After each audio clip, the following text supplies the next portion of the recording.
This is how to add an NGL link to Instagram story. If you haven't already, go to the App Store and look up NGL and download this. Once you have this downloaded, we're gonna open it up.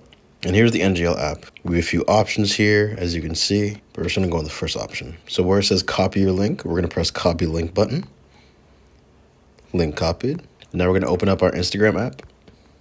We're gonna go to the home page and click our icon in the top left to add a new picture to our story. So we can either choose a picture or take a picture, but I'm just gonna take a picture. Once you have your picture, we're gonna swipe up on the screen. Now here you see we have a few options. The only option that we care about is the option that says link right here. We're gonna press that. Now it's gonna ask you for a link, a URL. We're gonna paste our NGL link like that. Click done. And here we have our NGL link. We can move it around wherever we want to. We can tap on it to change what kind of style it is. Once you've done that, we can press the Your Story tab in the bottom left. Now, if we go to open up our story,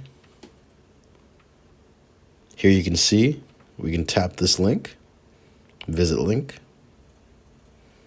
And this is what the person sees. They're going to type into here. They're going to send the message, and you'll get a notification. That is how to add an NGL link to Instagram story.